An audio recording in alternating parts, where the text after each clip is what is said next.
Hola, mi nombre es Lina Bonilla y con este video la idea es explicarles un poco de lo que es el análisis de conglomerados o análisis de clusters. Clusters hace referencia a conglomerados y el análisis de conglomerados agrupa a los individuos y a los objetos en conglomerados de tal forma que todos los elementos de un mismo conglomerado sean parecidos en una característica o criterio determinado. En esta imagen podemos ver cómo la población está agrupada o está segmentada a lo que también le llamamos conglomerados. Estos conglomerados se hacen según un criterio de selección predeterminado. Veamos entonces qué aplicación tiene este análisis en el mercadeo. En las investigaciones de mercadeo podemos clasificar objetos como los encuestados o los productos u otras identidades.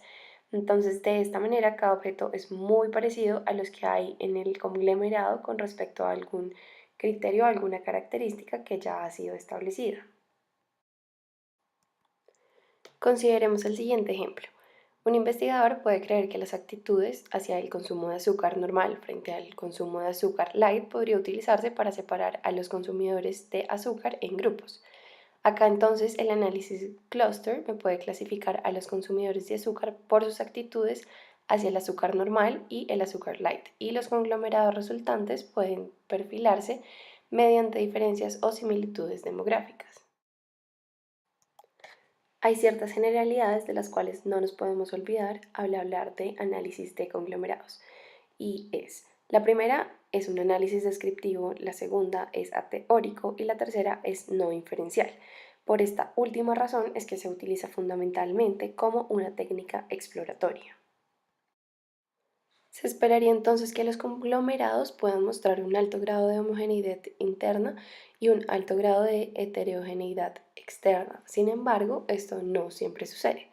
Como se muestra en la figura 1, este es un ejemplo ideal que cumple con esta característica, pero en la figura 2, que sería en la vida real, o sea, la situación real, se muestra cómo en realidad se complica esta situación y no se da esta condición de homogeneidad interna y heterogeneidad externa. En muchas ocasiones esto se da debido al alto volumen de información que manejan las investigaciones de mercadeo o a un problema o una falla en la definición del problema o en la definición de categorías a analizar. Para la realización de un análisis de conglomerados se requieren de 6 etapas o bien de 6 pasos. El primer paso es el planteamiento del problema de agrupamiento definiendo las variables en las que se basará la conglomeración. Se habla de que la parte más importante del planteamiento del problema es la selección de las variables en las cuales se va a basar el agrupamiento, porque aún la inclusión de una o dos variables irrelevantes va a distorsionar mi solución del agrupamiento. El segundo paso es la elección de una medida de distancia o de semejanza. Dado que el objetivo de la conglomeración es agrupar objetos similares, se necesita alguna medida para evaluar qué tan semejantes o qué tan diferentes son dichos objetos. El enfoque más común consiste en medir la semejanza en términos de distancia entre pares de objetos. Acá entonces los objetos separados por una distancia menor son más similares entre sí que aquellos que tienen distancias mayores. Sin embargo, podemos ver que hay diferentes formas de calcular la distancia entre dos objetos. La medida de semejanza de uso más común es la distancia euclidiana, que también se conoce como la hipotenusa. Esto no quiere decir que es la única medida de distancia, también existen otras medidas como la distancia de manzanas o de Manhattan o la distancia de Chebyshev. Sin embargo, por defecto en el programa SPSS es usada la distancia euclidiana y por ende va a ser usada en nuestros ejemplos. El tercer paso consta de elegir un procedimiento de conglomeración. Se han desarrollado muchos procedimientos y el investigador debe decidir el que sea apropiado para el problema tratado. El cuarto paso es la decisión sobre el número de conglomerados. En este paso se requiere del criterio del investigador y, aunque no hayan reglas exactas ni rápidas, sí existen algunos lineamientos. La primera son consideraciones teóricas o consideraciones conceptuales o prácticas y la segunda es que en los procedimientos de conglomeraciones jerárquicas pueden usarse ciertos criterios de distancias en las que se combinan conglomerados. El quinto paso hace referencia a interpretar el clúster. En este paso, la idea es analizar los perfiles de los conglomerados formados, las características de cada uno, hacer conglomerados hasta que aparezcan diferencias en las variables de interés. El sexto y último paso es la validación. Después de tanto, ¿para qué validar? Pues bien, la selección de los clústeres es subjetiva, razón por la cual necesitamos saber su representatividad, generalización para la población. Entonces, ¿cómo vamos a realizar esto? Se realizan análisis de clúster para muestras distintas. Los contras de ello es que conlleva muchos costos, hay poco tiempo y pocas personas a quien analizar más de una vez. Veamos entonces un ejemplo en SPSS.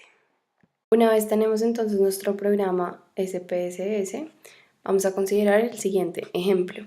Se selecciona una reducida muestra de 7 encuestados y se miden dos medidas de lealtad.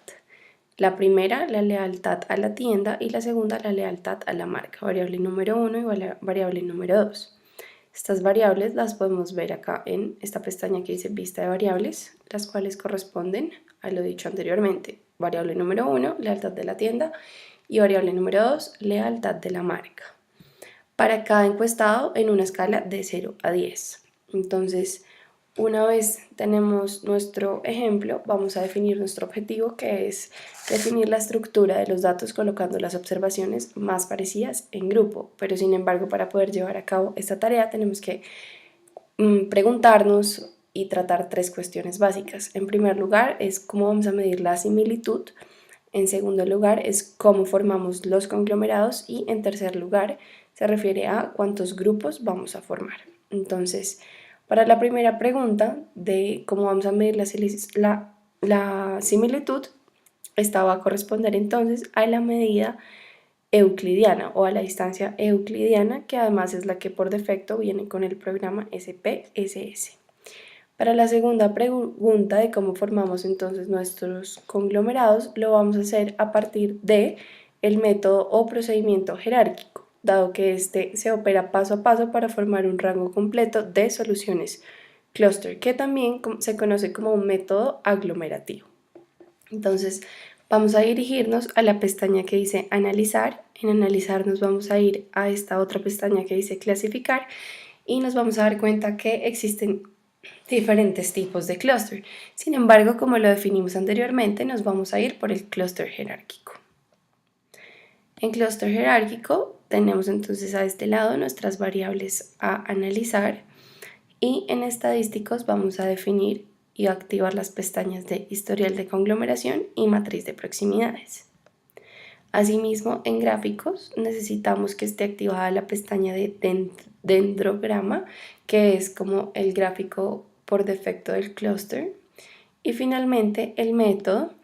Realmente el método lo define el investigador y en este caso vamos a usar el método de Ward a partir de la medida de distancia euclidea.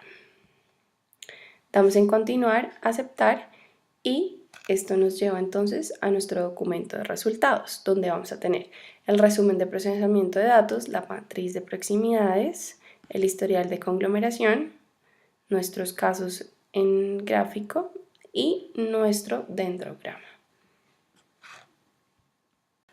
Entonces, una vez tenemos nuestro informe de resultados, procedemos a analizarlos. Para el análisis nos vamos a dirigir entonces a esta matriz de proximidades que me indica cuál es la distancia euclidea entre mis casos. Podemos ver que la menor distancia se da entre el caso número 5 y el caso número 6 con una distancia de 1.414. Asimismo podemos ver que otra medida muy cercana se da entre el caso número 2 y el caso número 3 y el caso número 4 y el caso número 3. Razón por la cual podríamos estar agrupando al caso 2, 3 y 4 dado que tienen medidas de similitud muy parecidas. Vean acá, 2, 2 y 2, lo cual significa que puedo meter o agrupar estos tres en un conglomerado. Asimismo pasa con el 5, el 6 y el 7, dado que tienen medidas muy similares y esto significa una homogeneidad interna. Sin embargo, con el caso número 1 no encontramos que haya una medida muy similar, a las más cercanas, que serían 2 y 3, o incluso con 4, 5, 6 y 7. No existe un procedimiento específico para definir cuántos conglomerados se han de elegir, razón por la cual, en base a los análisis de los datos que se obtienen, es que el investigador toma su decisión. Para este caso, entonces, se decidió elegir 3 conglomerados agrupando de esta forma. En el primer conglomerado estaría solo el número 1, en el segundo conglomerado estarían 2, 3 y 4, y en el tercer conglomerado estarían el 5, el 6 y el 7.